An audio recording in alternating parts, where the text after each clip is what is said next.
नमस्कार। मैं रानू श्रीवास्तव अपने YouTube चैनल रानू की डिजिटल लाइब्रेरी में आप सबका हृदय से अभिनंदन करती हूँ।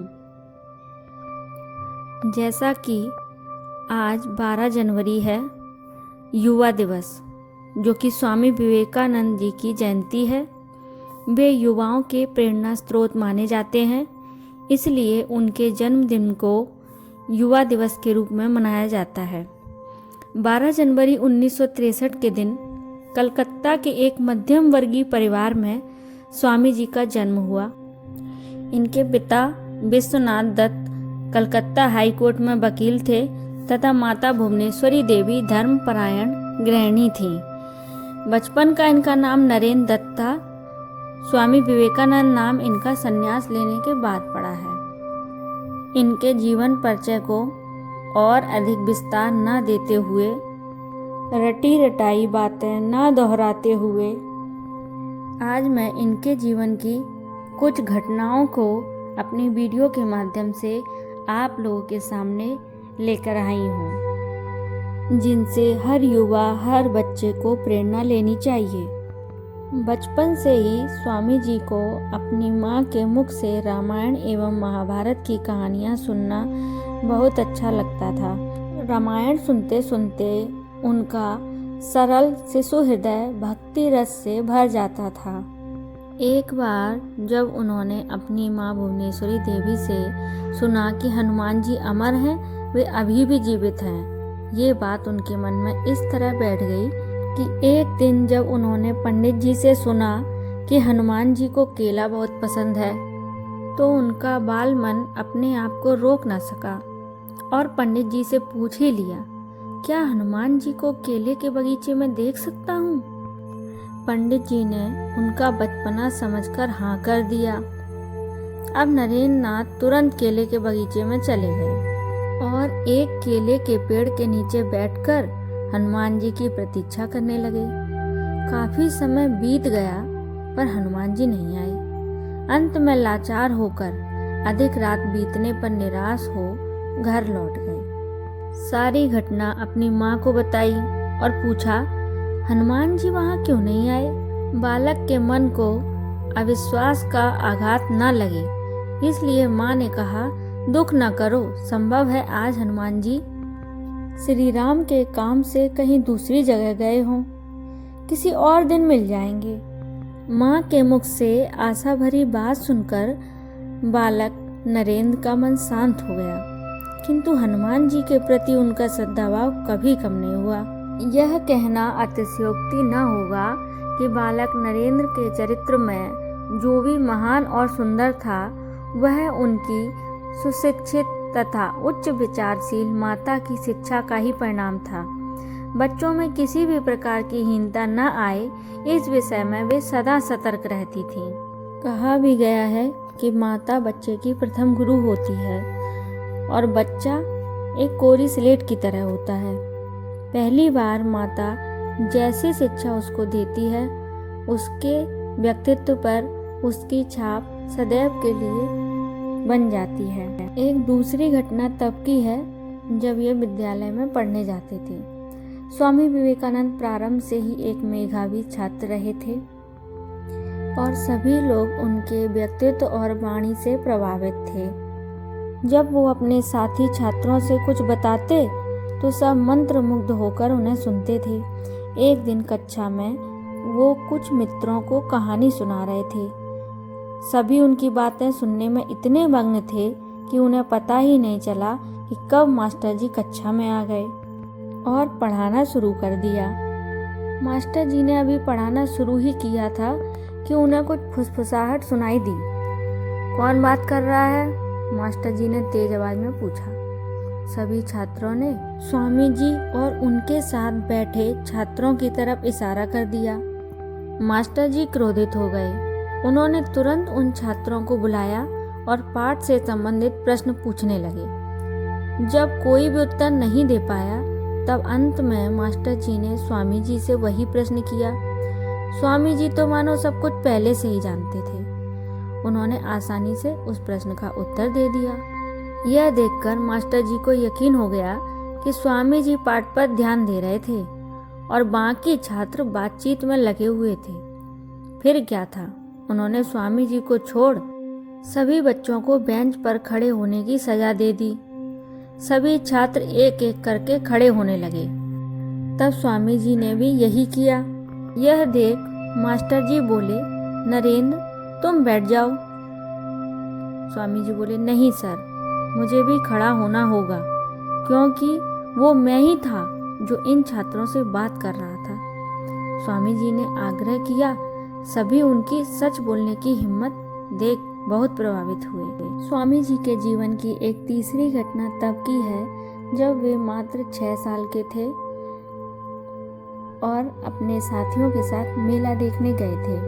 मिट्टी की बनी महादेव की कुछ मूर्तियां खरीद कर लौट रहे थे कि इसी बीच एक छोटा सा लड़का दल से अलग होकर फुटपाथ के रास्ते चला गया। ठीक उसी समय सामने से गाड़ी आती देख वो बालक घबरा गया। अनहोनी की आशंका से पथिक गणों के मुख से चीख पुकार निकल गई। शोर सुनकर नरेंद्र की नज़र जब उस बच्चे पर पड़ी, वे सारी परिस्थिति एक पल में ही समझ गए और क्षण भर का विलंब किए बिना बालक की तरफ तेजी से लपके और लगभग घोड़े के पैर के नीचे से बालक को घसीटकर बाहर निकाल लाए। इसमें संदेह नहीं, यदि एक पल की भी देरी होती तो बालक की हड्डियां चूर चूर हो जाती। छोटे से बालक की बहादुरी और त्वरित प्रतिक्रिया को देखकर वहां उपस्थित सभी लोग प्रशंसा करने लगे। जब माँ को ये बात पता चली तो वह भी नरेंद्र को गोद में उठाकर बोली, बेटा सदैव मनुष्य की तरह काम करना। एक चौथी घटना उस समय की है जब एक महिला उनके भाषण को सुनने के बाद उनके पास आई और बोली कि वो उनसे शादी करना चाहती है, जिससे उसे भी उनकी ही तरह प्रतिभाशाली पुत्र मिले। उस महिला की बात सुनकर स्वामी जी बोले कि वो एक सन्यासी हैं और इस वजह से वे शादी के बंधन में नहीं बंध सकते, इसलिए वो पुत्र बनना स्वीकार कर सकते हैं। ऐसा करने से ना तो उनका संन्यास टूटेगा और उस महिला को भी पुत्र हासिल हो जाएगा। ये सुनकर उस महिला की आंखों से आंसू गिर पड़े और वो स्वामी जी के चरणों में गिर पड़ी और बोली कि आप धन्य हैं, आप ईश्वर के रूप में हैं जो किसी भी बुरे समय में भी विचलित नहीं होते हैं। इस प्रकार आज हमने यहाँ स्वामी जी से जुड़ी 4 अलग अलग घटनाओं के माध्यम से उनके धार्मिक विश्वास, सच्चाई, बहादुरी और चारित्रिक विशेषताओं को जाना। आज के दौर में जब युवा नई नई समस्याओं का सामना कर रहे हैं, नए लक्ष्य तय कर रहे हैं और अपने लिए एक बेहतर भविष्य की आकांक्षा रख रहे हैं, तो स्वामी विवेकानंद के विचार और भी प्रासंगिक हो जाते हैं। विवेकानंद जी का मानना था कि एक युवा का जीवन सफल होने के साथ साथ सार्थक भी होना चाहिए। स्वामी जी का मानना था कि अधिकतर युवा सफल और अर्थपूर्ण जीवन तो जीना चाहते हैं, लेकिन अपना लक्ष्य प्राप्त करने के लिए वे शारीरिक रूप से तैयार नहीं होते। इसलिए स्वामी जी ने युवाओं से अपील की है कि वे निर्भय बने और अपने आप को शारीरिक रूप से स्वस्थ बनाएं। वे कहते थे कि किसी भी तरीके का भय न करो, निर्भय बनो, सारी शक्ति तुम्हारे अंदर ही है। कभी भी यह मत सोचो कि तुम कमज़ोर हो। उठो, जागो और तब तक न रुको जब तक लक्ष्य की प्राप्ति न हो जाए। वह हमेशा मानसिक रूप से सशक्त होने के साथ साथ शारीरिक रूप से भी मजबूत होने की बात किया करते थे। गीता पाठ के साथ साथ फुटबॉल खेलने को भी वो उतना ही महत्वपूर्ण मानते थे। उन्होंने साफ कहा कि शक्ति ही जीवन है, कमजोरी ही मृत्यु है और कोई भी व्यक्ति तब तक भौतिक जीवन का सुख नहीं ले सकता यदि वह ताकतवर नहीं है। स्वामी जी कहते हैं, अपने जीवन में जोखिम लो। यदि आप जीतते हैं तो आप नेतृत्व कर सकते हैं, यदि आप हारते हैं तो आप मार्गदर्शन कर सकते हैं। स्वामी जी एक ऐसी शख्सियत हैं जिनके बारे में जितना वर्णन किया जाए कम होगा। एक बार की बात है, जब इनको देवी माँ के दर्शन हुए तो लोग वरदान मांगते हैं। इन्होंने देवी माँ से जो वरदान मांगा वो ये था, माँ मुझे मनुष्य बना दे। आज और एक महान शख्सियत का जन्मदिन है। स्वयं स्वामी विवेकानंद जी के आदर्श श्री राम जी का किरदार निभाने वाले अरुण गोविल जी, जिन्होंने रामानंद सागर जी की रामायण में राम का किरदार निभा के असल जीवन में भी सबके दिलों के राम के रूप में राज्य किया है। तो कैसी लगी आपको आज की मेरी ये वीडियो?